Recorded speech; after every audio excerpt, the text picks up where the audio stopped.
Dans le chapitre 4, nous allons aborder les suffixes et nous allons aborder les racines. Nous allons d'abord parler des suffixes. Nous avons vu au début du cours que les suffixes arrivaient après la racine. Elles déterminent souvent la fonction du mot. Nous allons voir ensemble quelques suffixes, même si je suis persuadée que vous en utilisez déjà dans votre langage courant. À votre avis, le suffixe algie, qu'est-ce qu'il signifie? Algie signifie douleur. Tout ce qui se termine par un suffixe algie veut dire problème de douleur. Pour vous donner un exemple, on va parler de la lombalgie. Je suis sûre que vous connaissez ce terme-là, on en a tous souffert un jour. La lombalgie est ni plus ni moins une douleur au niveau des lombaires, donc située au niveau du dos.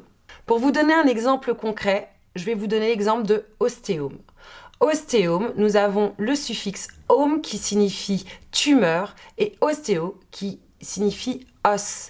Donc on peut, en raccordant les deux, faire la signification du mot ostéome qui sera une tumeur osseuse. En deuxième exemple, je vais vous donner le nom de pathie. C'est un suffixe qui est très utilisé pour désigner les familles des maladies. On l'utilise beaucoup, comme pneumopathie. Pneumopathie veut dire maladie pulmonaire. Pneumo, poumon, pathie, maladie. On va parler de thermie. Ce suffixe est très utilisé dans le vocabulaire courant. On parle de chaleur.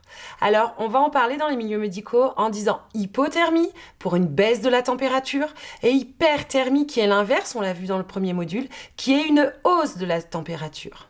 Ces termes-là sont très utilisés puisque la température à l'hôpital est prise régulièrement et quand un patient vient en consultation, on vérifie toujours sa température.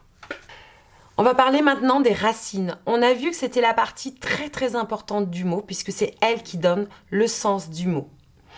On peut parler de racines, je vais vous en donner un que vous devez déjà connaître. Quand on parle de la racine céphalo, on va parler de tout ce qui est au niveau de la tête.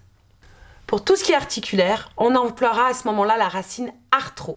On parlera d'arthroscopie par exemple pour passer un examen au niveau des articulations. Nous allons en voir aussi des courants que vous connaissez déjà. On peut parler de pneumo pour tout ce qui est problème respiratoire ou service respiratoire. On parlera à ce moment-là de pneumologie, service spécialisé au niveau respiratoire. On peut parler de cardio aussi, c'est tout ce qui concernera la partie cœur. Donc cardiologie, c'est la médecine qui étudie la partie du cœur.